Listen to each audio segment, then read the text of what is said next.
Good afternoon or good day. So my name is Tiina Kivikas. I'm Enterprise Estonia expert advisor in Germany, and I hope that everybody can hear me.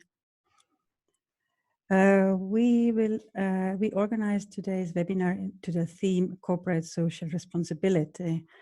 And as I planned and invented this webinar, I really asked myself if it is a right timing to ask those questions or think and plan responsible businesses where the economy is fighting through the difficult period. And I found myself that I answered to this question, what I asked myself, I answered yes, it's never too late. And just started now or started tomorrow, start to think about the corporate social responsibility. That would be my message for today.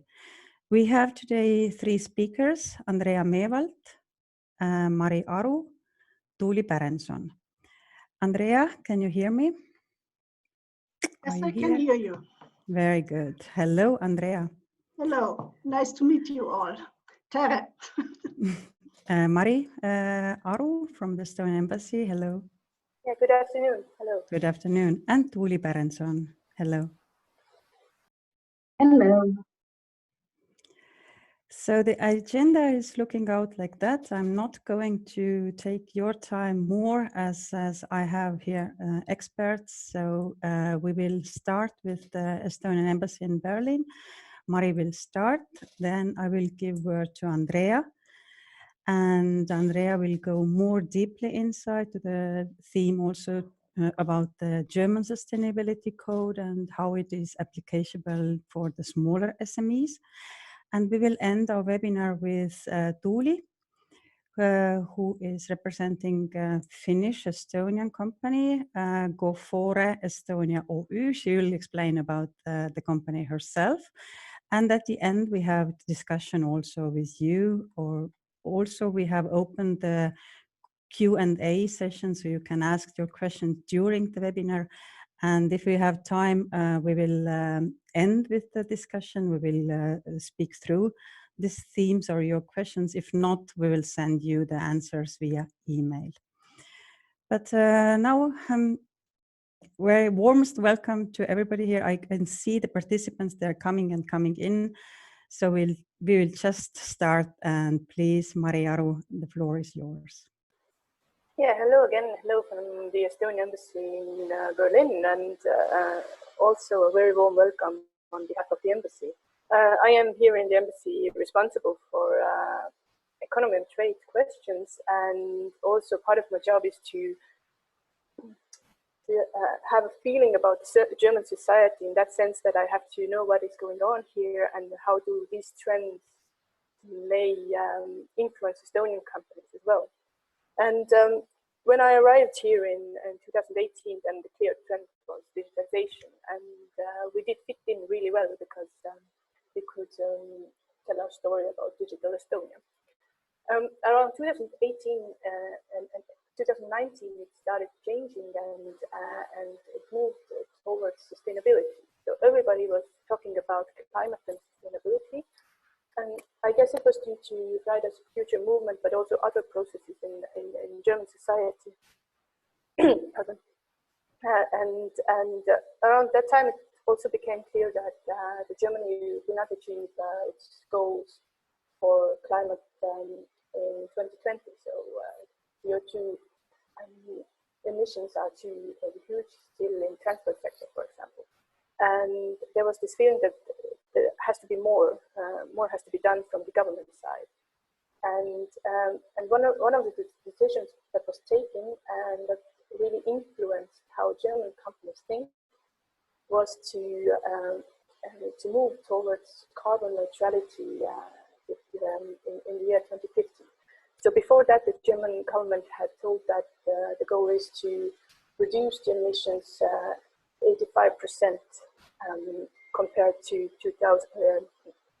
1990. So 15% would still remain. But after that decision, as explained by one of the officials here in the Ministry of the Environment, companies started really thinking about how their business has to be more sustainable. Before that decision, everybody thought that they are the chosen 15% who doesn't have to do it. But after that, they started working on their strategies, and by now you can see that that all the bigger and also smaller companies have a plan to achieve at some point carbon neutrality. So why is it relevant for Estonian companies? I will just bring two examples, one concrete example and one hypothetical example. So very concretely, we visited Audi factory in February before the crisis, and we talked about their plan for sustainability, and they are really thinking ahead. So they are saying that in order to be carbon neutral by 2050, they have to roll out their last combustion engine by 2040.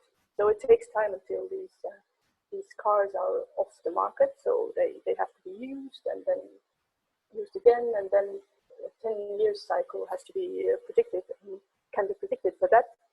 And that means that that Audi and also other German car producers are really thinking of alternatives. They are working on electric engines. They're working on hydrogen engines, but they are also thinking of how to organize their production in their factories so that this is more sustainable. What kind of power they use? How do they move in this big factory? How do they move around themselves? So all these details have to be considered. And of course, if we think of a factory or a company who is trying to be carbon neutral, and they have to buy something in, they have to buy some piece of an engine, then they of course are also looking at the carbon footprint of this concrete piece. So maybe if Estonian companies want to export to Germany in the coming years, this becomes more relevant. Also, the production in Estonia has to be more sustainable.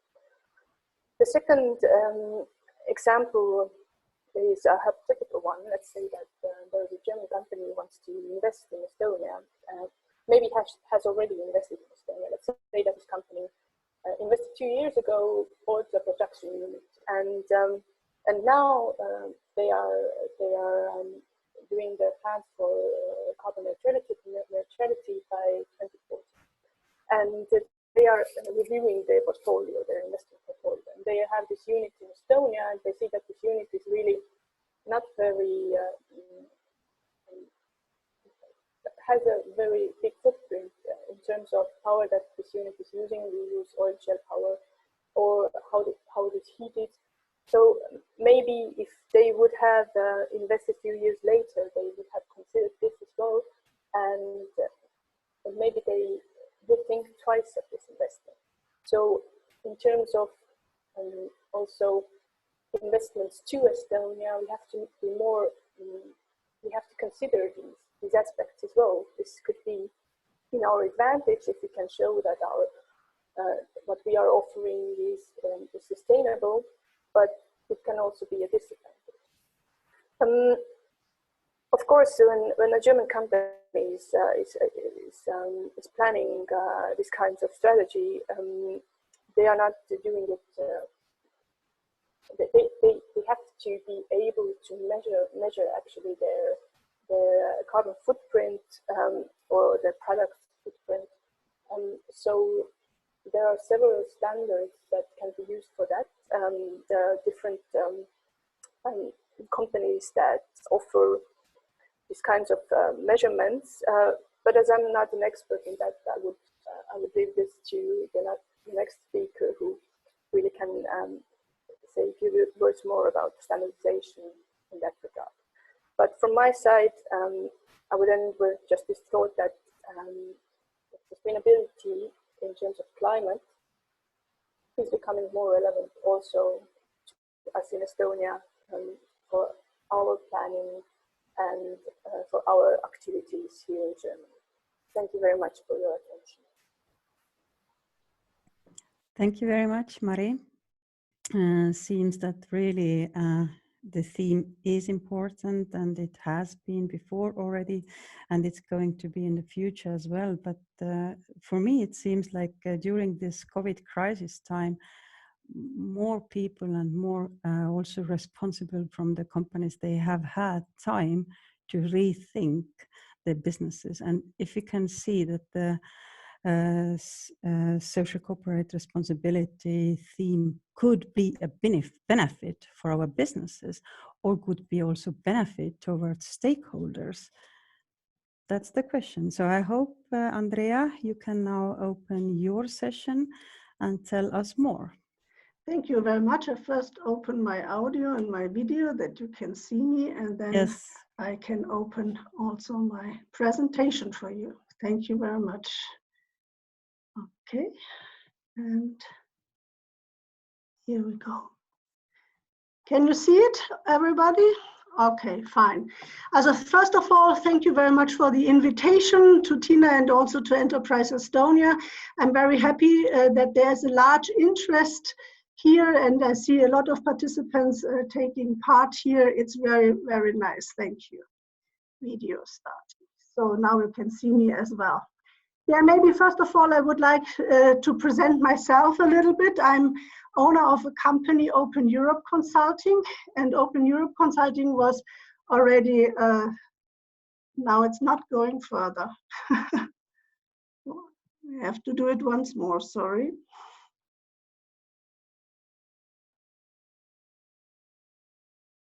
So once more to open it. So now it's go further. Perfect. As Open Europe Consulting was developed in the beginning of the 90s, and actually in 1991 I came to Lithuania, and I was living there for 5.5 years in Lithuania to build up voluntary social services. So we have invented at that time a holistic development for Central Eastern and Eastern Europe, and in 2001 my company was established as a company. Before it was just by a single consultancy. The project experience is across the different sectors and industries, as we are not focused and specialized, for example, in automotive or in food industries, but we do this across the sectors, and one of our fields is also internationalization, export business as well to Central Eastern, Southeastern Europe. In 2017, we made an effort towards the Sustainability Code, what I would like to present you today a little bit. In this official part, we got accredited as a training partner to the German Sustainability Code. Actually, it's a benefit from our holistic development that we did all the time, and also from Focus, Money Focus in Germany. It's a journal. We got an award for being one of the most valuable companies in Germany with regard to ecological, economically, and socially valuable focus. And actually, this is what is our main issue. We would like to see that our businesses, but also the public sector, the private sector with the NGOs, that they work together and that we work in a common world. This is what we do. And now I present you a little bit more further. What is corporate social responsibility? When you see in this house the fundament, it goes from a philanthropic to a strategic approach. Also in the 50s, 60s, 70s, and 80s, people were talking about corporate citizenship. The companies were doing their businesses, they made their profit. And apart from the profit, they were also giving as a welfare to the society. That was called corporate citizenship. And there we have different forms to do that. For example, corporate foundation, corporate giving, corporate volunteering, and also people from companies do different tasks and jobs in the company, and they are volunteering here.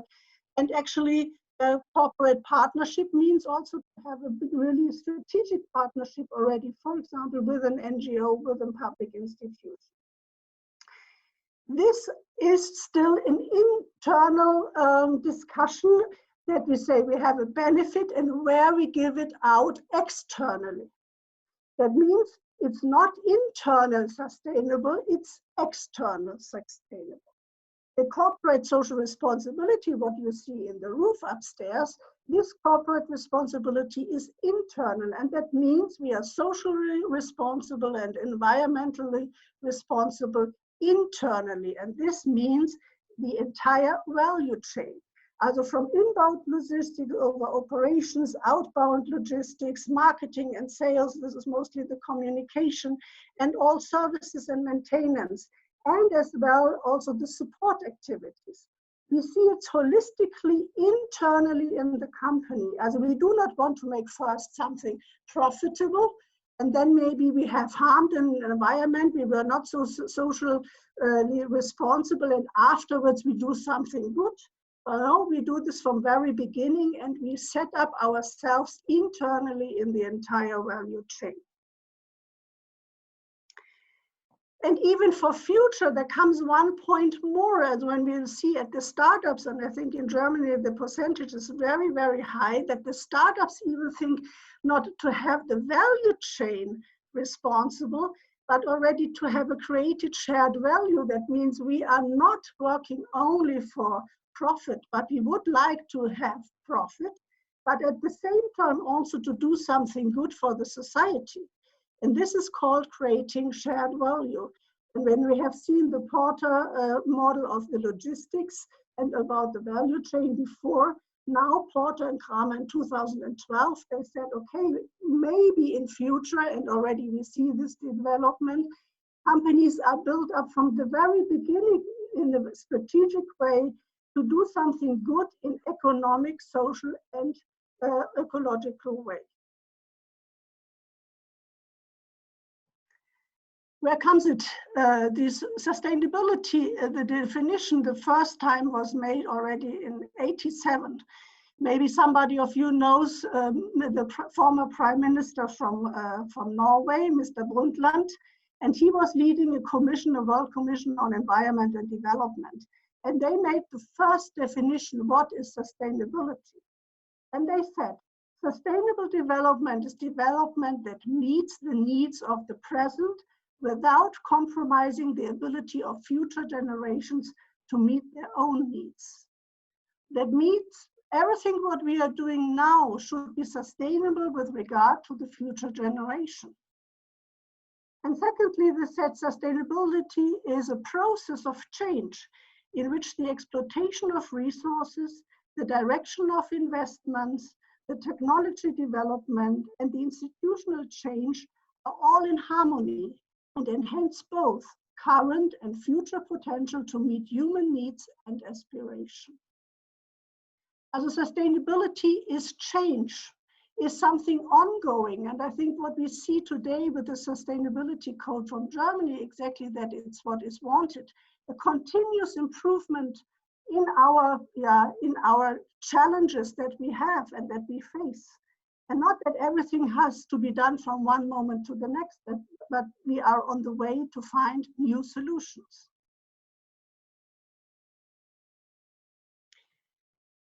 From the political background, coming from '87, a big jump, we go to the Agenda 2030. I think these are you familiar with. That was pursuing the Millennium Development Goals. And the idea is that it has a global approach that combines efforts to bring really sustainability change to developing, emerging, and industrialized countries.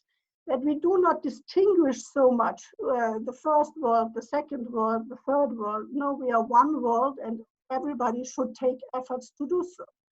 And the efforts are regarding the economy, the ecological and social dimension. Here you see all the sustainability goals, and maybe in your mind you can go through it a little bit and ask yourself what your company is working for, where you have something where you say, this is a challenge for us, we cannot cover this completely, or here we are very well in, or maybe here we would like to proceed and to do more. And actually all these different challenges of the world, most of the companies have some interfaces with some of these goals. For sure, never with all of them, but maybe you are connected to hunger, we are connected to education, you are connected to industries and sustainable workplaces, maybe to environment, to life on water, biodiversity, other topics.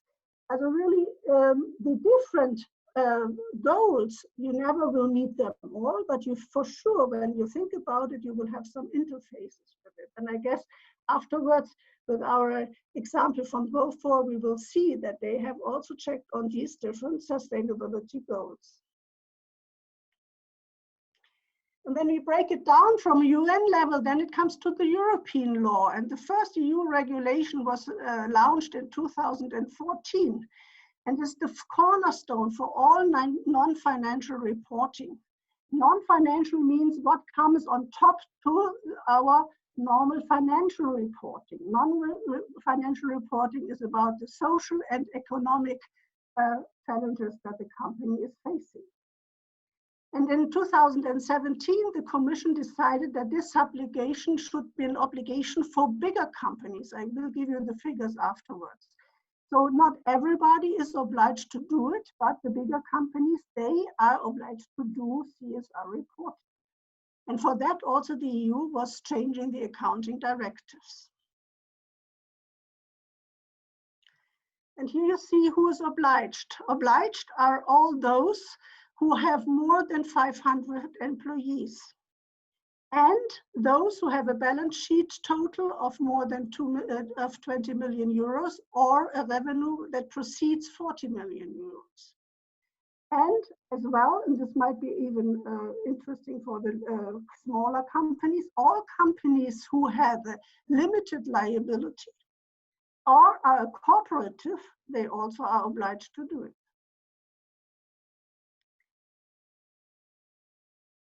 Every country, every member state of the European Union had to break down it to their own national law. And when the German government was thinking about it, they were building an own council. That's the Council for Sustainability Development. And they were thinking, what is a standard? What would be nice that also the smaller and medium-sized enterprises can work on? Because as we have seen, that value chain is also covering maybe the supply. And if I'm a supplier of a bigger company who is already in the scope that they have to do it, then they might ask me, may you also, as my supplier in the value chain, you also have to be compliant with the regulation, and do you have anything how to show your sustainability? As actually we saw that the standards, the different standards for the big ones are not really feasible and practical to smaller companies. It's too much work, it's too complicated, and then they fall out of it. And so what they did in the council, the Sustainability Council, thought we make our own standard, a standard one on one hand is really complying with the EU regulation, so also the bigger companies can do it, and also is feasible, is practical to the smaller ones. And how they do it, as first of all, is a minimum standard. As a minimum standard, it's not so much to do, it's less. It's selected criteria. Secondly, we have a procedure, what is called comply and explain. As not everything we can comply with. Not everything is already done in my company, but then I can explain why this is not so. Maybe it's also not possible at all for us.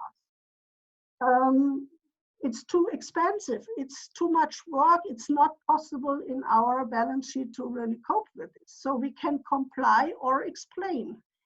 And if I explain, then with some arguments, we say, okay, that's we won't change this, that's like it is.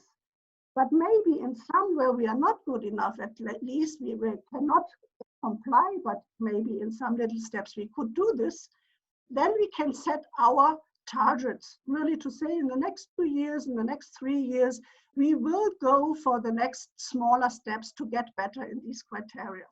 So from this, what we explain, we have the opportunity to say, this is nothing to do for us at all.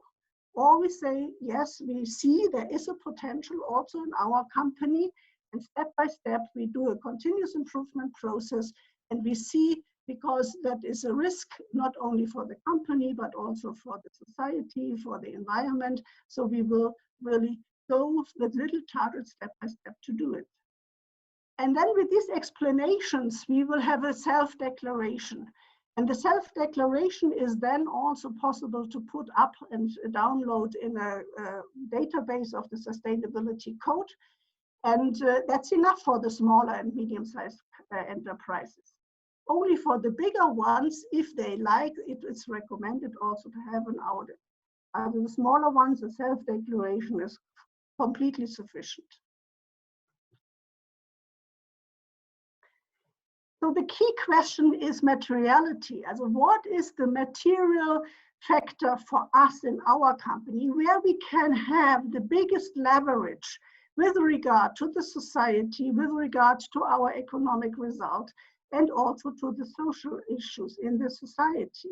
So it's not necessary to do everything, but maybe to make an analysis where, when we have a triple bottom line, when we see at the end what comes out economically, ecologically, and socially under this perspective, where we could have the biggest leverage, where it makes sense that we really change. To do many, many little things, maybe it's just too little. We cannot really sum it up. It makes little difference. But to have the materiality in focus and say what is really material to us, what is feasible for the society, what is feasible for the environment, what is feasible also for our economic result. With these, we should start. And that means also to really discover the interest of the different stakeholders. As we have here just some examples who are all stakeholders of our company. Of course, first of all, our customers and our employees, but also maybe is exactly for financing. And now in the crisis, it's really important to see the financial markets, the local communities we are in. Do they support our investments? If I want to build up a new production, what are their point of views to my investment in a certain community, for example? The media are important, the political environment. I think we see this now with the crisis very clearly, and I will come back to this. Not to have only the background of the Agenda 2030 and also the legal regulations from the EU, but maybe also the background of our own companies and also of own governments. And the technical environment, of course. Also, we have a lot of partners in research. We need development. We have here the technical environment with the universities and the research institutes, maybe also political parties, federations. Also, all these environments are important, and you could make an analysis where you are there, with whom you are working together and what kind of interest do they have and where we can make more sustainable development together. Really to see your stakeholders as partners for sustainability. And then you make a materiality analysis. You see, first of all, who are your different stakeholders and what for these stakeholders could have an impact for environment and stakeholders. And you could really develop this. And you say, what kind of factors could have a leverage? And here are some examples. Maybe in your company, they look completely different. But think about what are the factors to make it more sustainable. And it could be, for example, the usages of water. Before already was mentioned the carbon footprint or the care for biodiversity. Human rights is a very big topic at the moment, also with fair trade and fair play, fair competition, labor rights at suppliers, property rights, for example, non-corruption policies, and the interest of the local communities. Avoidance of dangerous substances, for example, or of course the ban of children and forced labor. As all these might be factors which are fitting to your company, but maybe also you have others or more.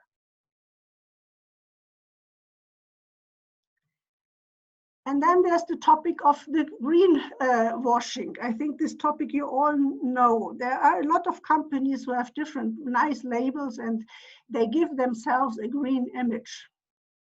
And I think this is something we would like really to avoid also with the sustainability code, really to see that people go through certain criteria and really say this is done, and not to get only a label where it's nice to have it and to show it's in front, but they don't live it.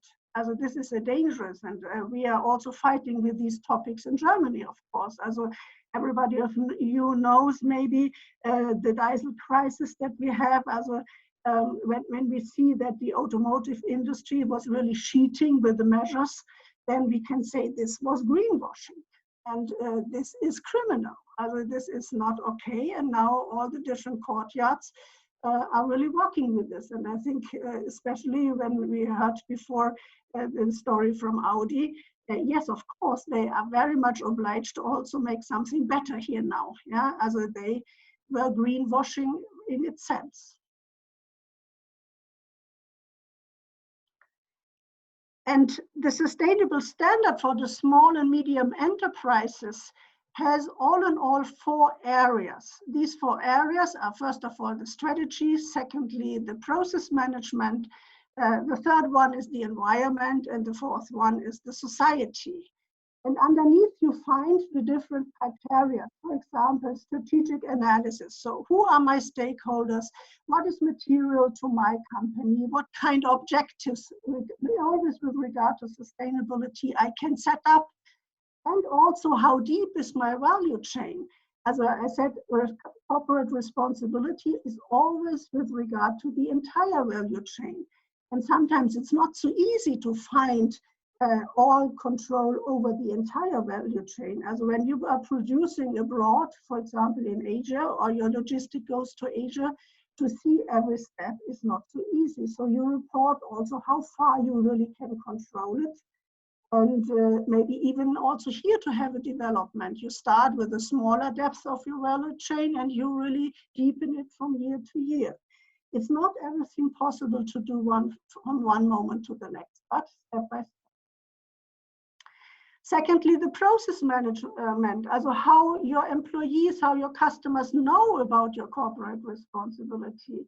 What kind of rules and processes do you have? Maybe what kind of control mechanism? How you discuss it in the company, who's involved into that discussion. Yeah, and then also the incentive system. When some of your employees has a good idea with regard to sustainability, is there an incentive system for that? Do you have stakeholder engagement? Do you have a stakeholder dialogue, for example? Also, is this also set up in your company, or you just estimate what they think, or you wait till the media are reporting to this? Or you do it directly with the stakeholders. Are you in touch? And finally, it's also the innovation product management. I think sustainability is very much linked to innovation. Also, to think about new ideas to become more sustainable with my products, but also with my services, is something what is really very benefitable for the companies themselves. Also, they, in their reflection, find new ideas, and new ideas are also good to market afterwards. The environment is in the third column more really having the resources in the focus. That means the usage of the natural resources, the resource management, and of course the carbon footprint. We were talking about the climate relevant emissions. And with regard to society, we see the employment, we see the equal opportunities, the qualification also of the employees. Human rights is, of course, in Europe maybe not so difficult, but when you go in third countries, that goes more and more difficult.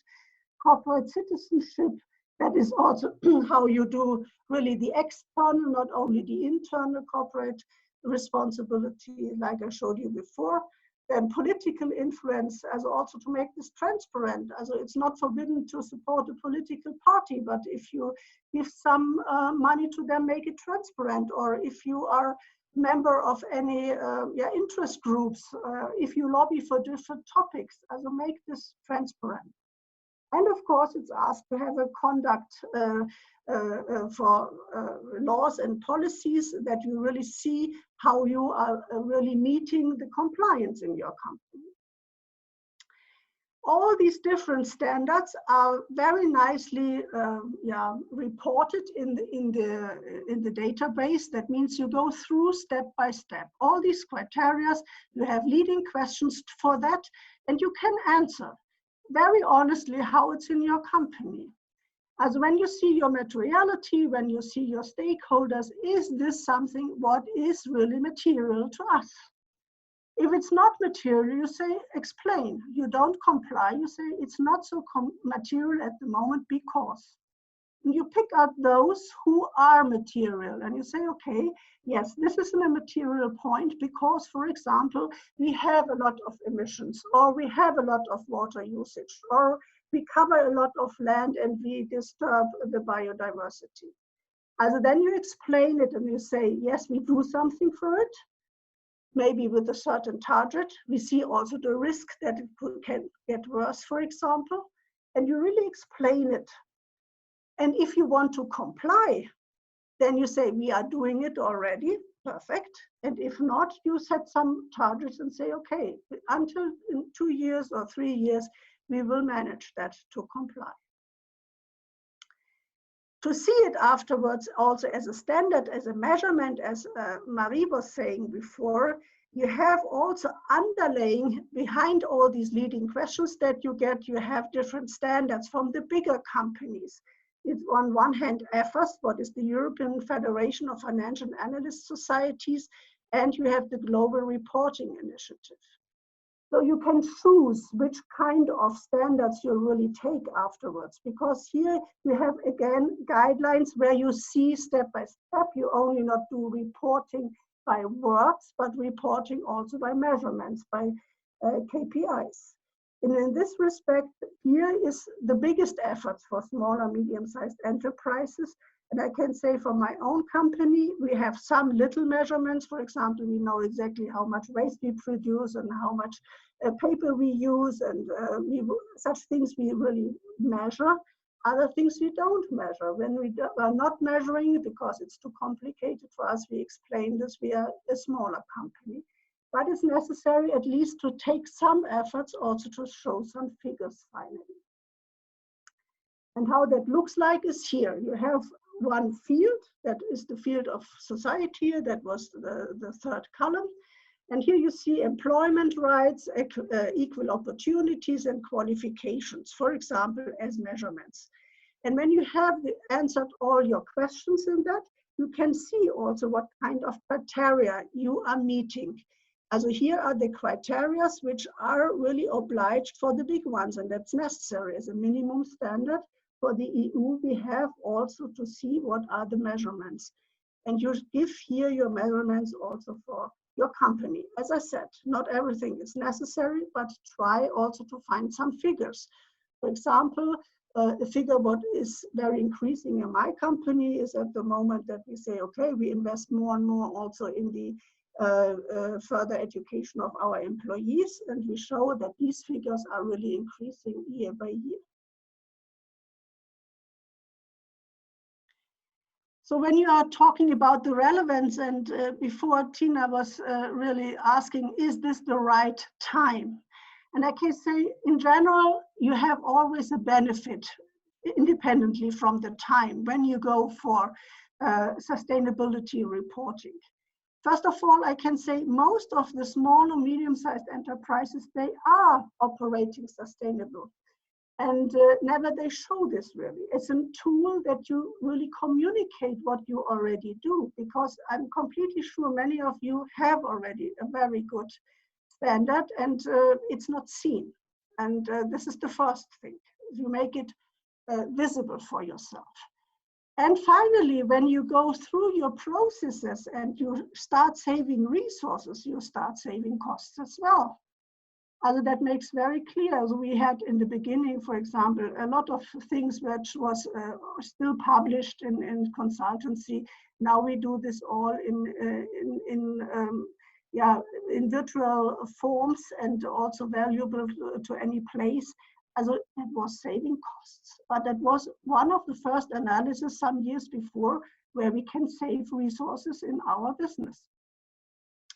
then we can say all the innovations that you really find in these discussions together with your employees, in the discussions with your stakeholders, you find new ideas. And I found it very nice, as I have seen the participants list here as a company who has also the straw humps for drinking from natural resources made.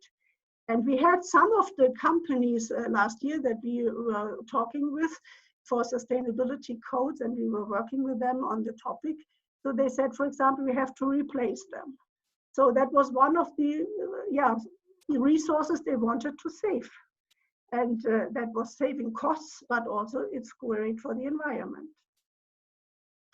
The internal reflection is very, very valuable to the employees and to the customers. And we see, especially the young employees, they really appreciate that we are not just producing to make money, but that we also think about the environment, for example. And in this way, when you have a label that you are sustainable, you do something for your employer branding as well. And especially the Generation Z and the Generation Greta, how we call it, they are really looking for this. And we have websites where in Germany, all the different employers are ranked by their sustainability. And the young people choose, first of all, their applications to send there. And this is really an advantage for every company.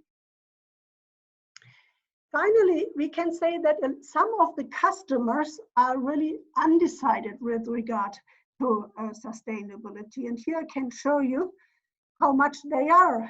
We see that really people who have, which are really convinced and they make it already decisive for their business that they really take this product and not the other one are only 10%.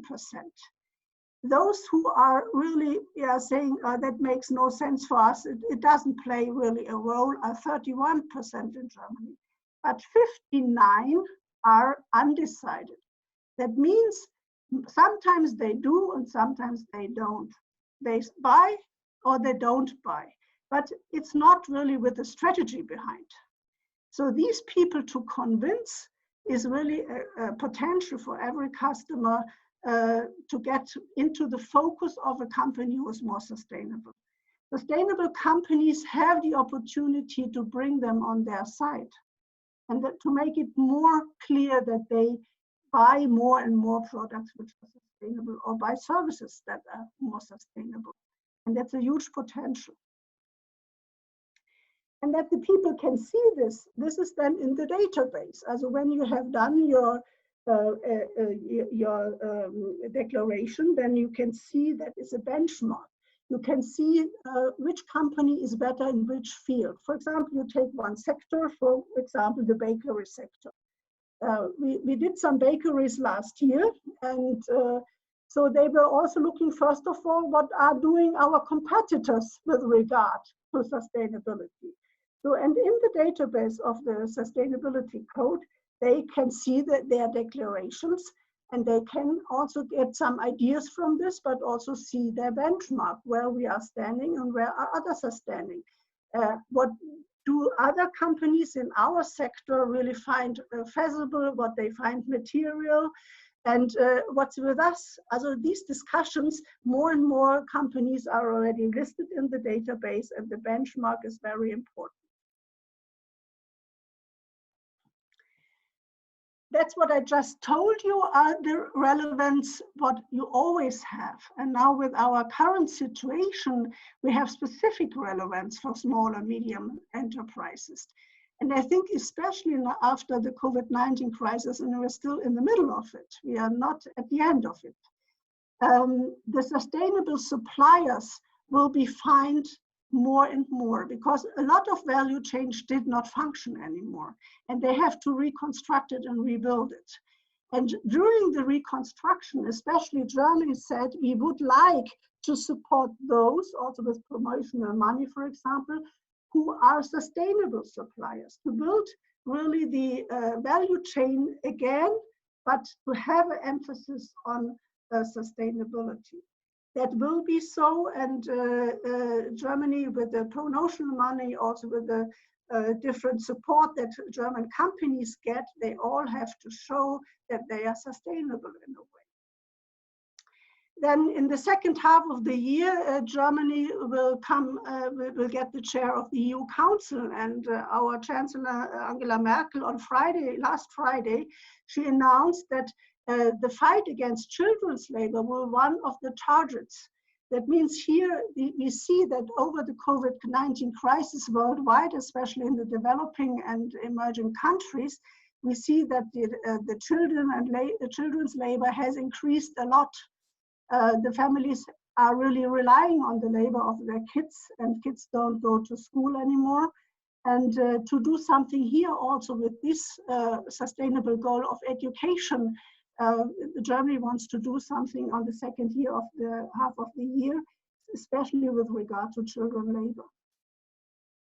And finally, the public procurement of the EU, and the EU is one of the biggest purchaser of public works, public supply, and public services. And that should be public procurement what is green.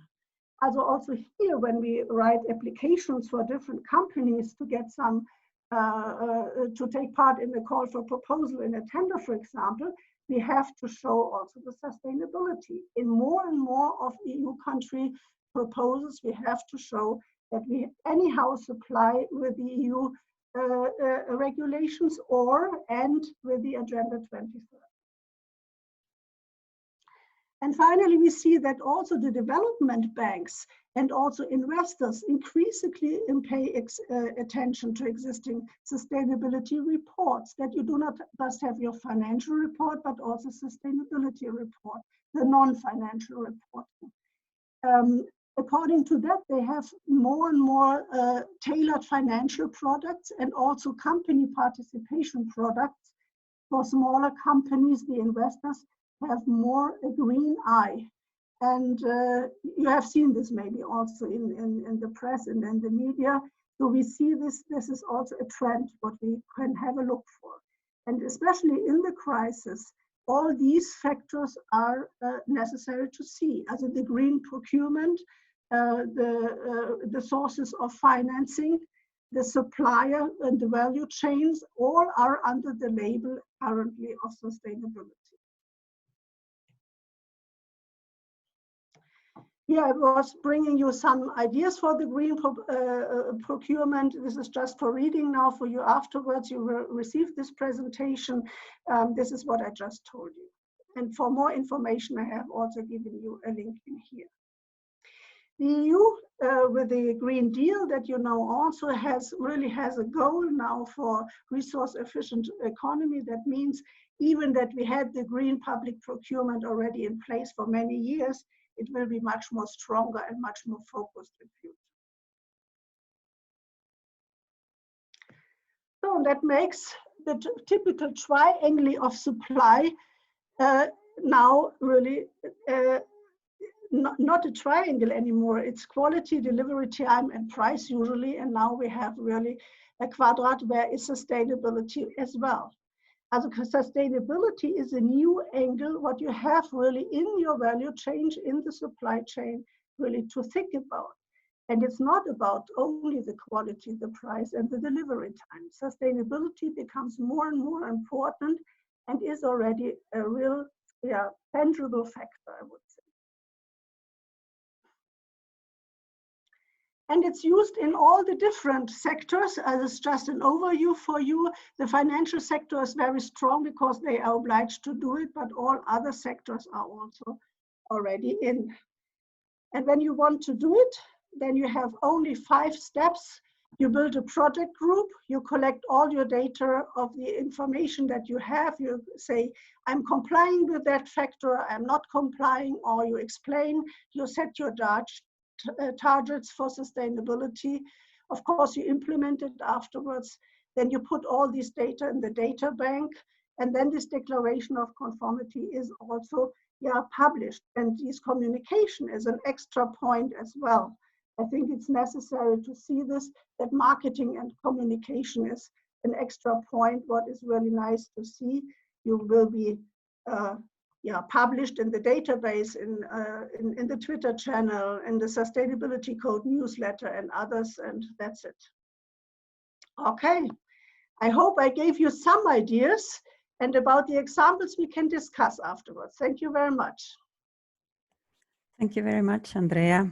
It was very interesting for me. It's so interesting if you know about the past and you think that it all started already with Aristotle and now we have to sell to Greta generation. That's something to think over. So I'm pleased now to ask Tuuli to share her screen, and now we can listen about the practical experiences from the Estonian company.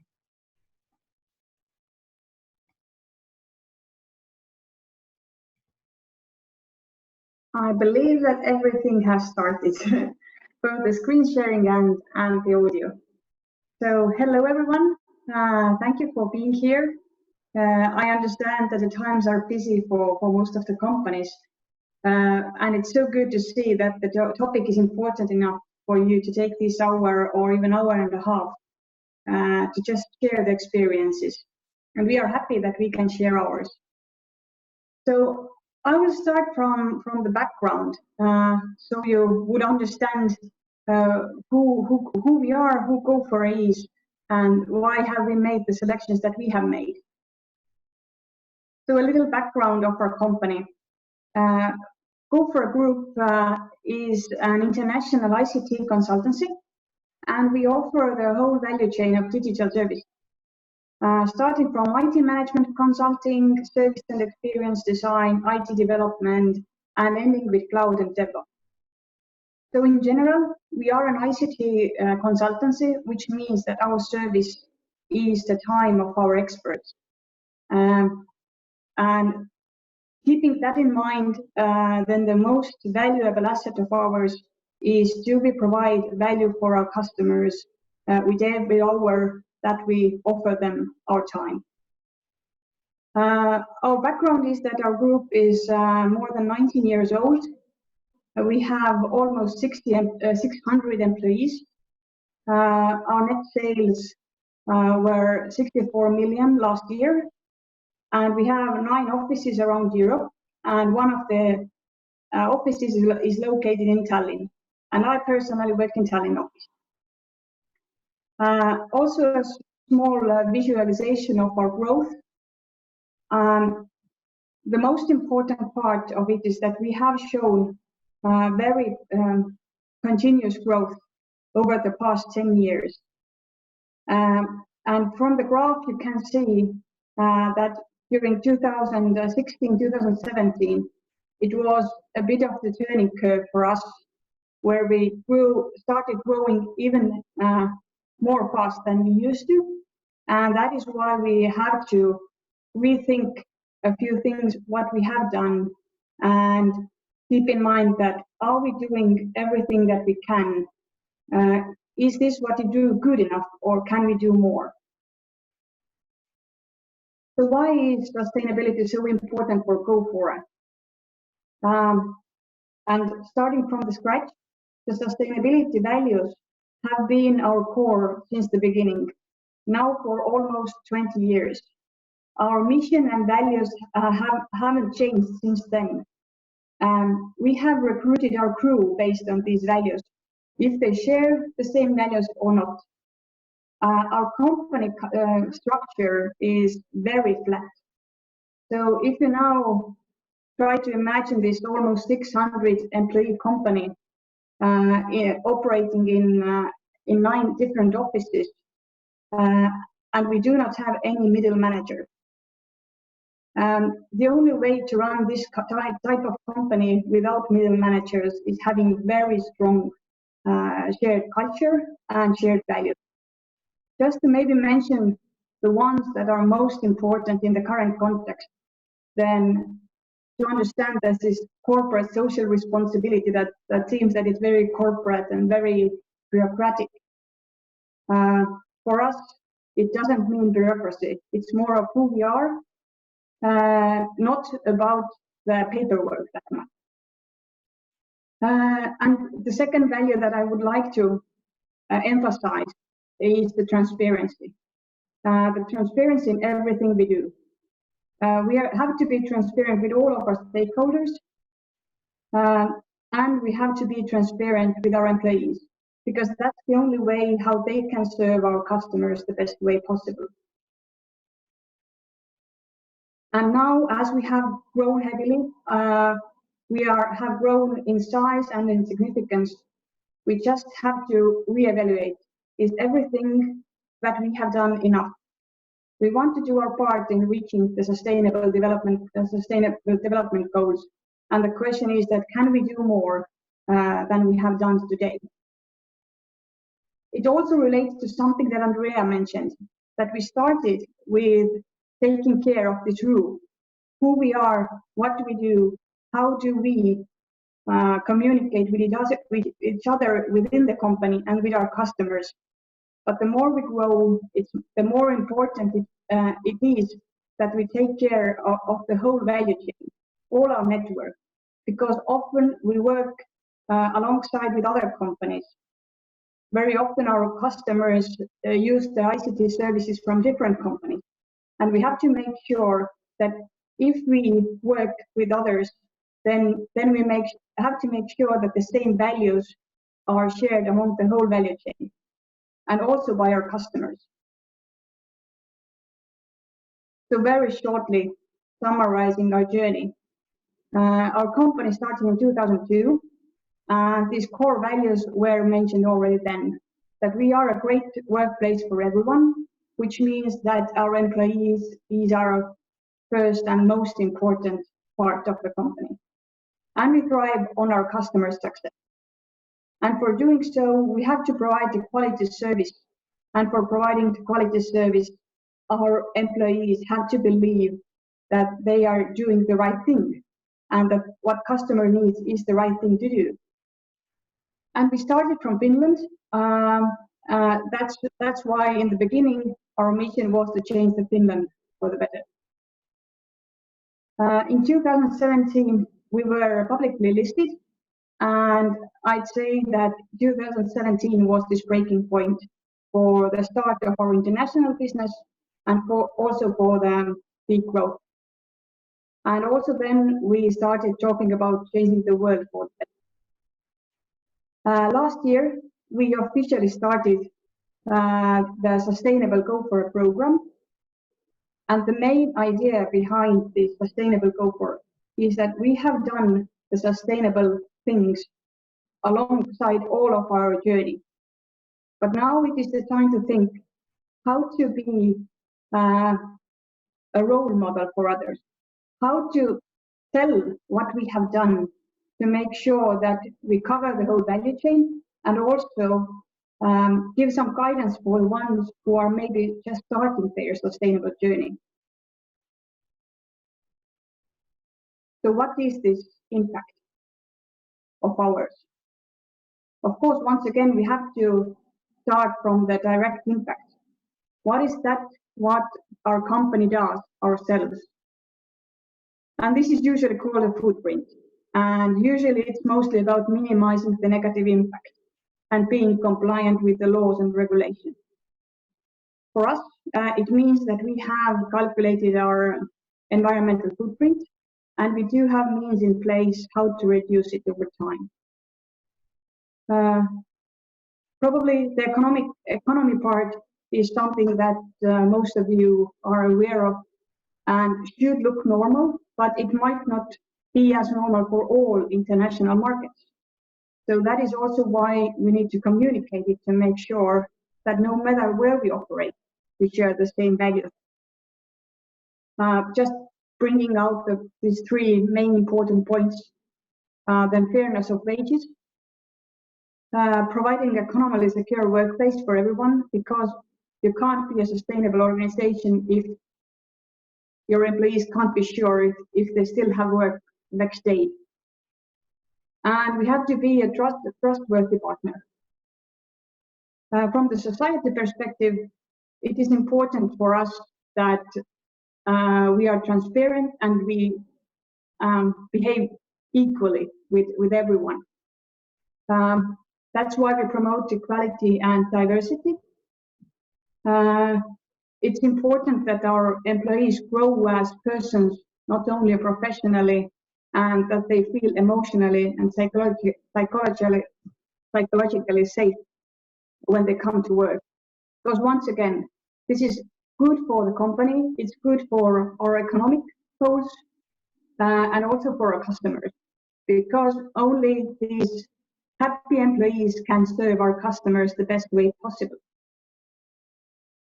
And now this change that we are aiming in last years is that we see that taking care of this is like hygiene factor. This is something that we all should do, and even that's not the question if we should do it. Question is what we can do more. And if we think of our ICT consultancy, then the main impact we have on environment and society are the solutions that we provide for our customers, because they continue to run these servers and provide these services that use the ICT solutions that we have created. So that is why we talk about our handprint as much as we talk about our footprint. And we have to understand what kind of IT solutions are economically friendly, which are environmentally friendly, and which are socially friendly. That is why we have started to create a framework, how to evaluate this impact of our IT solutions. And once we know how to evaluate it, then we know how to make better solutions. Of course, we want to be a role model, also in financial terms and in the transparency of finances. As I said, we are a publicly listed company, and at the same time, we try to be zero bureaucracy company. And it might seem like a hard thing to do, but sometimes there are very easy solutions how to do it. One of these crucial points in publicly listed companies is how do you secure that financial data is not shared by employees before it's public for all shareholders. And we have found out that the easiest way to do it is that the moment we have the data, then we publish it. That we do not have, this is our way of transparency. We do not have information, and we do not hold back the information from our shareholders, which they are allowed to know. And then we do not have to build different barriers how to avoid that our employees say things that they know. And from the society perspective, of course, while we are entering new markets and we want to be more international every day, is the question, how do we select the markets where we are willing to operate, and how do we select the customers who serve the same values? And that is, I think, one of the crucial cornerstones of being really sustainable company. If we can make even these hard decisions and avoid profitable projects that do not comply with our values. And if it might seem at first that it's a very hard thing to do, so when we now come back to the way we run our business and we don't have middle managers, then actually it's a very easy thing to do. We can't accept the project that our experts are not willing to fulfill. And that's as easy as that. So I hope that I gave you some very practical ideas how to start your sustainability journey if you haven't done that yet. And just to take away a bit of that fear that maybe the sustainability is very bureaucratic and we need to do a lot of paperwork. This paperwork part is super easy once you have this core in place. So let's hope that we can pioneer an ethical digital world, and I hope that we can do it together with many of you.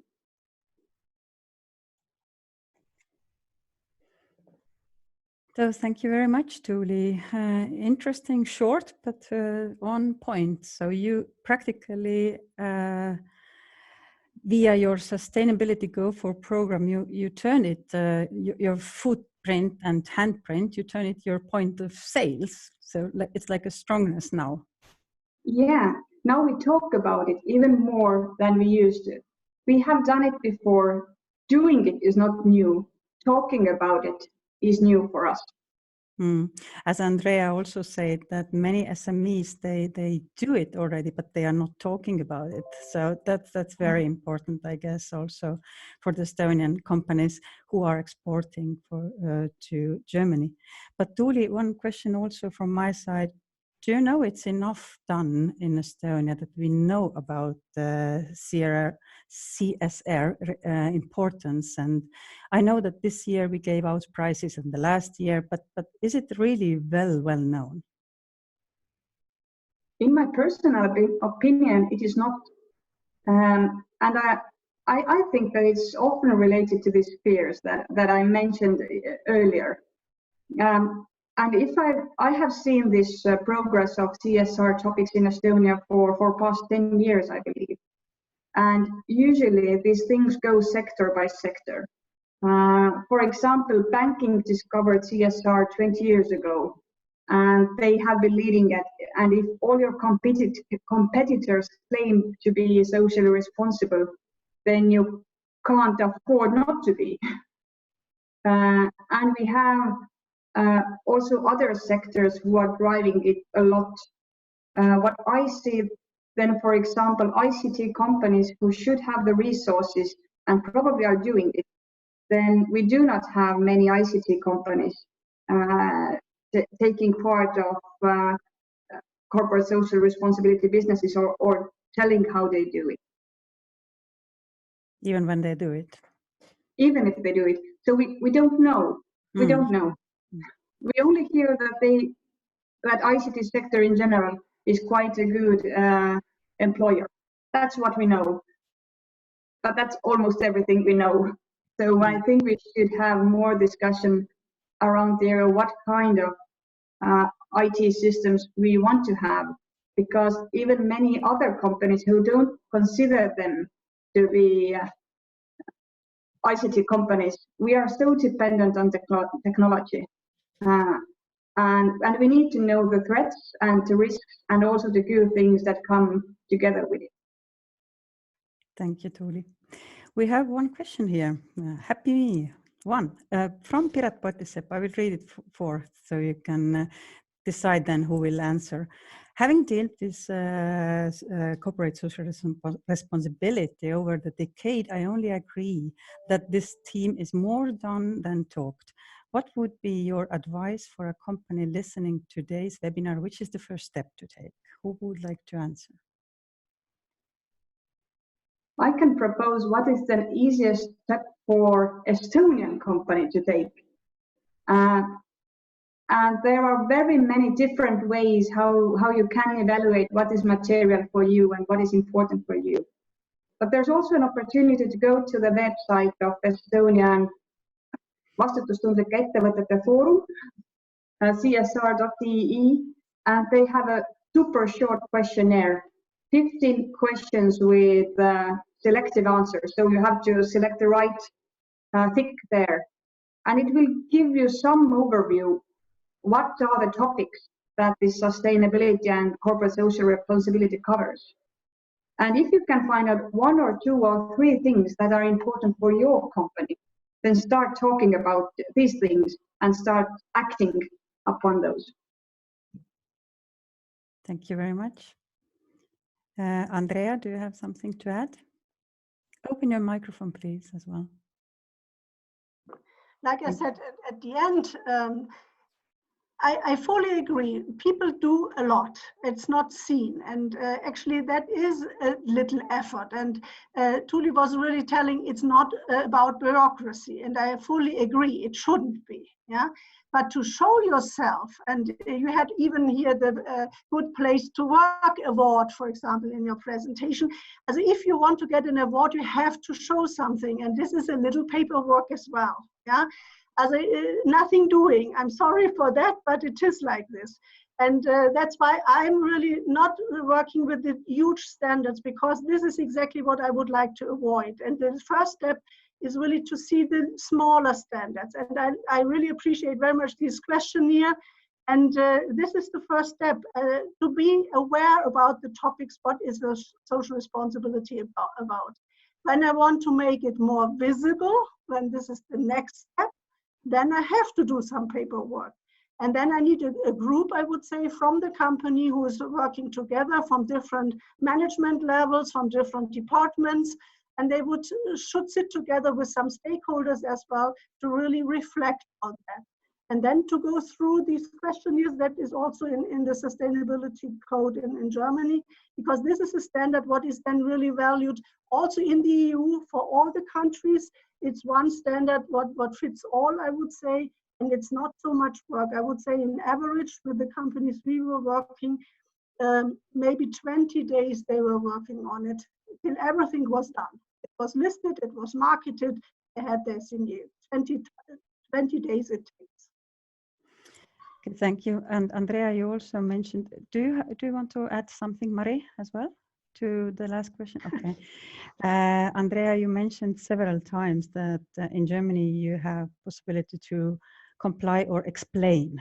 Yes. So, Tuuli, is it the same in Estonia, or is it in a whole Europe like that, or is it like a German way only?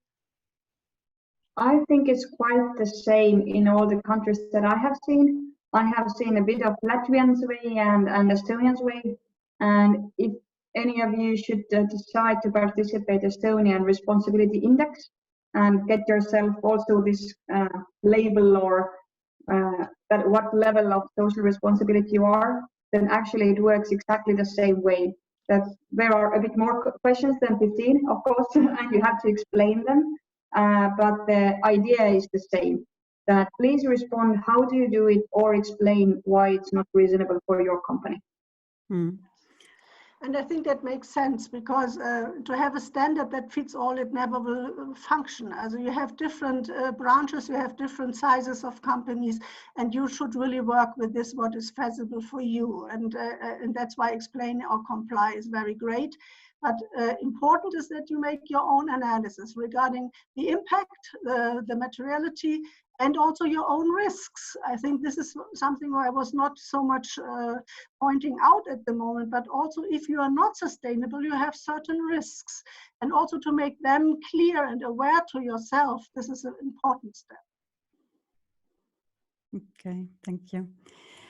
We don't have any more questions. I think we explained it very clearly to everybody who participated, and I would like to thank from my side people who stayed up until the end, because I still think it's not only relevant for the in the world, it's relevant really in everybody's heart, this theme, and to follow it. And as an end customers, I can see myself that every day's businesses, I can see more and more importance of this theme, and I follow it myself personally also.